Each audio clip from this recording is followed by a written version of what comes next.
بسم اللہ الرحمن الرحیم۔ شروع اللہ کے نام سے جو بڑے مہربان اور رحم کرنے والا ہے۔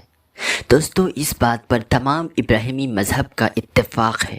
اپنی دست قدرت سے حضرت آدم علیہ السلام کو پیدا فرمایا اور انہیں جنت میں داخل کیا۔ کچھ عرصے بعد آدم علیہ السلام کی بیٹجوئی کے لیے اللہ پاک نے اماں ہوا کو پیدا کیا اور پھر اللہ کی بات نہ ماننے پر انہیں زمین پر بیچ دیا گیا۔ اس طرح آج دنیا میں آباد تمام لوگ آدم اور ہوا کی اولادیں ہیں، لیکن جورج میتھولوجی میں تاریخ انسانی کا ایک مختلف کہانی ملتی ہے جسے سن کر ہر شخص حیران رہ جاتا ہے۔ دراصل یہودیوں کی مقدس کتاب تلمود کے مطابق حضرت حوا آدم علیہ السلام کی پہلی بیوی نہیں تھی، بلکہ ان کی پہلے ایک عورت کی تخلیق ہوئی تھی جس کا نام لیلت تھا۔ لیلت کو آدم علیہ السلام کی برابر کا درجہ حاصل تھا، کیونکہ زمین سے فرشتوں نے جس مٹی کو لایا تھا اس مٹی سے آدم کی تخلیق ہوئی اور اسی مٹی کی بچی ہوئی حصوں سے لیلت کو پیدا کیا گیا۔ اس طرح آدم اور لیلت دونوں جنت کی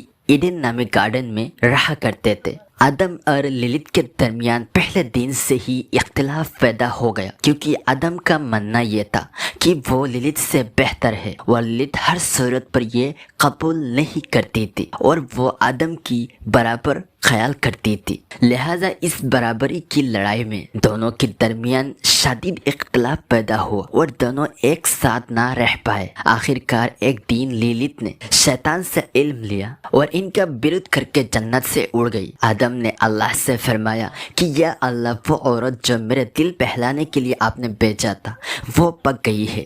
لہٰذا اللہ نے 3 فرشتوں کو لیلت کی تلاش میں بھیجا۔ فرشتوں کو لیلت سمندر کے درمیان تیرتی ہوئی دیکھی، لہٰذا فرشتوں نے اس سے واپس چلنے کو کہا، لیکن لیلت نے چلنے سے صاف صاف انکار کر دیا۔ لیلت کی جانے کے بعد اللہ پاک نے آدم کی بائیں پسلی سے بی بی ہوا کو پیدا فرمایا اور دونوں خوشی سے جنت میں رہنے لگے۔ کہتے ہیں کہ جب لیلت کو یہ پتا چلا کہ آدم جنت میں اپنی دوسری بیوی کے ساتھ عیش و آرام کی زندگی گزر رہا ہے تو وہ بہت ہی بے چین ہوئی اور اس نے یہ ارادہ کر لیا کہ وہ آدم اور ہوا کو جنت سے نکلوا دے گی۔ لہٰذا اس نے ابلیس کے ساتھ ہاتھ ملا لیا اور ابلیس کے کہنے پر ایک سانپ کا روپ لے کر جنت میں داخل ہوئی۔ وہ ہوا کے پاس گئی اور اس سے بہکایا کہ اگر وہ ایک خاص قسم کی پیڑ کا پھل کھائے گی تو ہمیشہ زندہ رہے گی۔ یہ وہی درخت تھا جس کی پھل کو کھانے سے اللہ پاک نے سخت سے آدم علیہ السلام کو منع کیا تھا، لیکن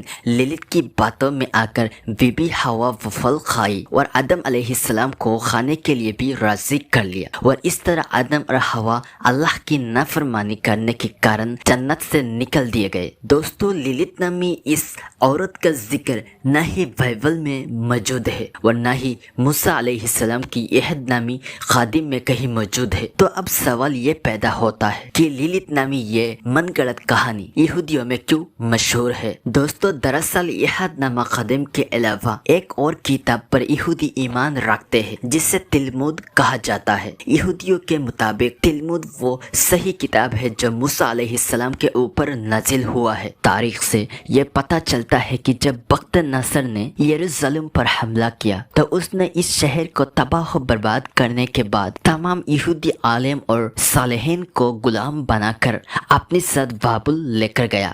بابل شہر میں یہودیوں کے لیے تل ابیب نامی ایک بستی بسائی گئی۔ یہاں یہودی بابلی لوگوں کے ساتھ رہنے لگے۔ بابل میں کئی سال رہنے کی وجہ سے یہودیوں نے یہاں کی مختلف ہنر اور روایت سیکھ لی۔ اس درمیان یہودیوں نے بابلی لوگوں کے افسانے اور میتھولوجی کے تورات میں شامل کر لیا۔ سمیری اور بابلی کتاب میں لیلت نامی چڑیل عورت کی کہانی مشہور، جو 2 پاروں والی ایک شیطانی بدروح تھی اور رات کو بچوں اور مردوں پر حملہ کیا کرتی تھی۔ خادم بابل کی ایک مشہور داستان دی ایپک آف گلگامش میں بھی لیلتو نامی عورت کا ذکر ملتا ہے۔ لہٰذا یہودی علماء نے لیلتوں کے اس افسانوی کردار اپنی کتاب تلمود میں شامل کر لیا، جس کے کارن یہودیوں میں لیلت نامی اس عورت کی کہانی مشہور ہوئی۔